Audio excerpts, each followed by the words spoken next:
Hi, second graders. Welcome back to Knowledge. Today, for Knowledge, we are going to be talking about how immigrants or people who come to the United States can become citizens of the United States. As a citizen of the United States, there are a lot of rights and protections that you have if you're a citizen here. Um, one of these huge rights that we have is the right to vote when you're a citizen. So when you become a citizen of the United States, you earn rights um, that are outlined in the Constitution, as well as rights like things to vote. And so when people come to America, they don't have all the benefits and the opportunities that people who maybe were born in America or have gotten citizenship another way have.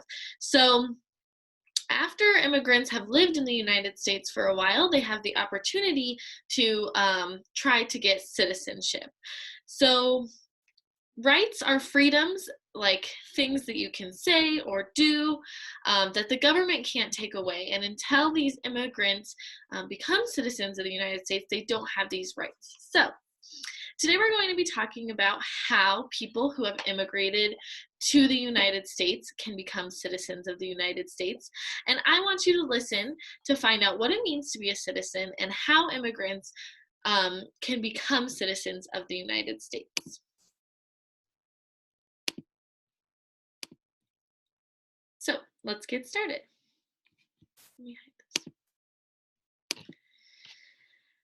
On the 4th of July in 1976, Americans held the biggest birthday party anyone could remember. That day was the 200th birthday of the United States of America. On July 4th, 1976, it was exactly 200 years after leaders of the original 13 colonies agreed to support the Declaration of Independence and start a new nation. 200 years later, people attended concerts and parades, and many fireworks lit up the night sky across the United States.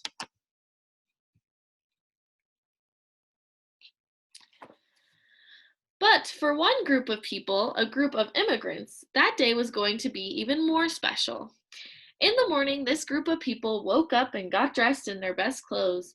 They left their homes and traveled to the top of a very special hill not far from Charlottesville, Virginia.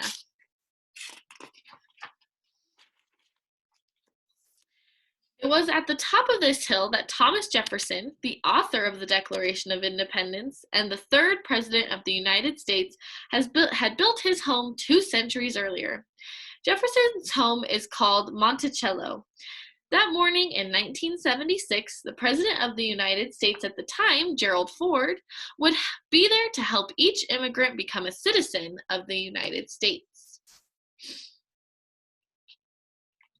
A citizen is someone who has rights given to them by a country's government and responsibilities that go along with those rights. A person whose parents are U.S. citizens is automatically a U.S. citizen, but someone who is born in another country can become a U.S. citizen too. A person who becomes a U.S. citizen after already being a citizen of another country is called a naturalized citizen. When someone born in another country is naturalized, that means that he or she is given full citizenship and has all the rights that another citizen in that country might have. So think about that. The word naturalized citizen is someone who used to have citizenship in another country and has now earned citizenship in the United States as well. That's what a naturalized citizen is when they earn that citizenship, even though they used to have it somewhere else. And even if someone was born in another country but earned citizenship in the United States, they still have the same rights and responsibilities as people who were born in the United States and were citizens when they were born. To become a naturalized citizen, a person might do certain things, such as live within the new country for a certain period of time, learn to speak the language spoken in that country, and learn about the laws and history of the new country. Often, naturalized citizens must take a test in their new language about the laws and history of their new country. To complete the process, there is a special ceremony where a group of immigrants gathers together to take an oath, swearing to be loyal to their new country. Naturalization ceremonies are held all over the country throughout the year. But the one in Virginia in 1976 was special because President Gerald Ford was going to speak. Usually, the president does not speak at naturalization ceremonies, but because 1976 marked the 200th birthday of the United States, this ceremony, and other ceremonies like it on July 4th and 5th, was an exception or different from what normally happened. That day, husband and wife Jaleel and Layla were ready to become American citizens. They had come to the United States from Central Africa 6 years earlier. They left because of troubles in their home country and arrived in the United States with very little money. So their push factor away from their home country in Central Africa was that there were troubles there and they didn't have a lot of money. Once they arrived, they worked very hard to start a new life and make a living. Jaleel delivered pizzas all over the town of Charlottesville. Layla found a job placing products on the shelves of a grocery store. Jaleel told his wife, "This is America, Layla. If we work hard, we have the opportunity to have a good life." I think that's kind of the idea we've been talking about. People from other countries, as well as people in America, see America as a land of opportunity where you can come here and make a good life. Now, 6 years after they immigrated, Jaleel was the manager of the pizza restaurant, and he and Layla had a newborn daughter, Nia. On the 5th of July, the three of them drove towards Jefferson's Hill and Monticello for the naturalization ceremony. Remember, at a naturalization ceremony, people who were not citizens of the United States become citizens. "There," Layla said, pointing at a highway sign. "Turn there." As Jaleel made the turn, another car followed. In the car were Enrique and Pilar Gomez and their 4 children. The Gomez family had come to the United States from northern Mexico, first moving to Texas, then later to Virginia. Pilar worked at a company that published books, and Enrique taught history at the nearby University of Virginia. The Gomez family had been in the United States for 12 years now. When they first immigrated to the United States, they had thought, "We are Mexican and we will continue to enjoy our Mexican customs, even though we live and work in America." But now they also wanted to become U.S. citizens. Enrique remembered the family discussions that had led to this day.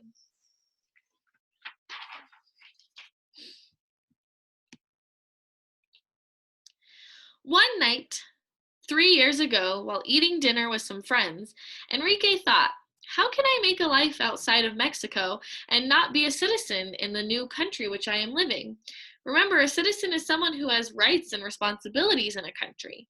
A U.S. citizen can live, work, and vote in the United States. "How can I teach American history and not become a part of it? I want to vote for the leaders of this country and make my home here." Their friend, who was born in the United States, encouraged them. "It's quite a process to become a U.S. citizen, but I know you can do it." "Yes, it is quite a process," Pilar said. "First of all, you have to be at least 18 years old. Then you have to have lived in the United States for at least 5 years. You also have to promise to obey or follow the laws. You have to learn about U.S. history and show that you understand how the U.S. government works by taking a test." Their friend grinned. "Yes, it is helpful to understand how the government works, though it is sometimes very complicated." They all laughed. Enrique said, "We don't have to explain every little detail. We just have to know certain facts about U.S. history, some basic parts of the U.S. Constitution, and some facts about how the U.S. government works. The Constitution and the Bill of Rights are the most important documents in the U.S. government.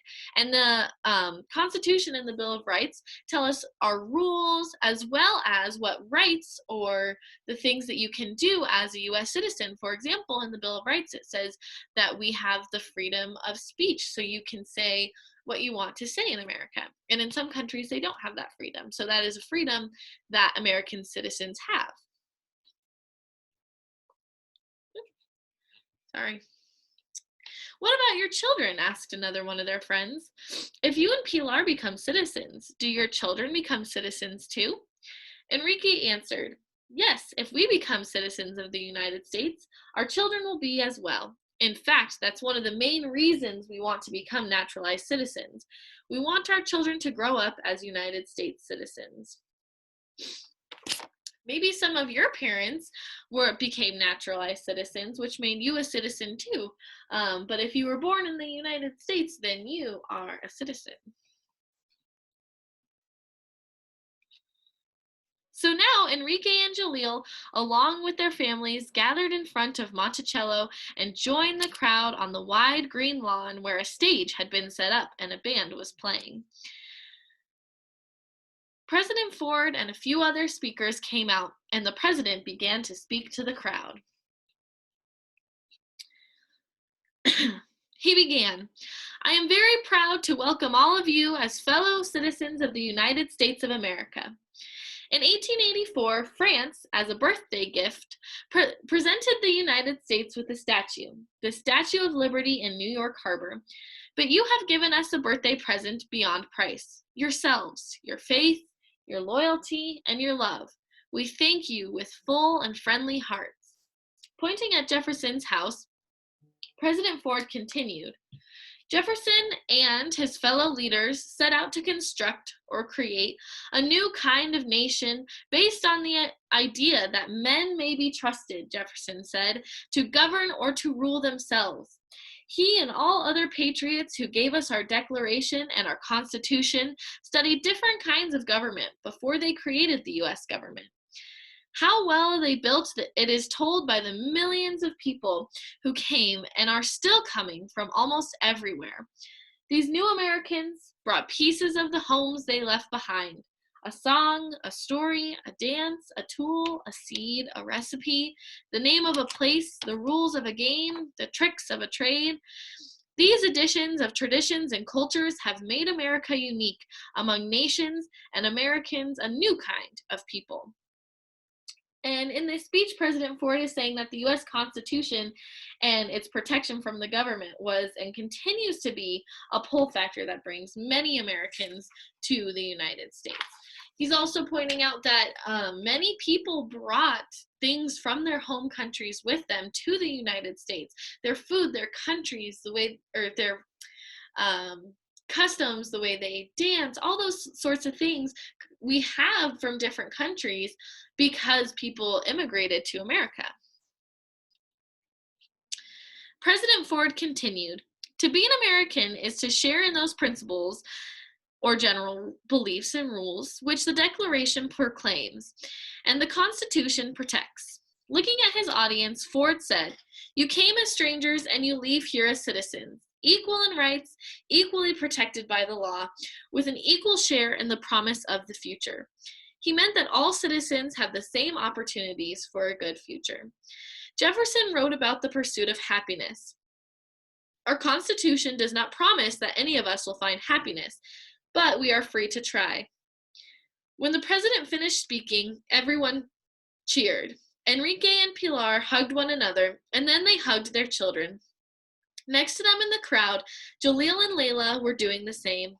Then Layla turned to hug Pilar, and Enrique turned to hug Jalil. "Congratulations," they said to one another. "Now we are American citizens."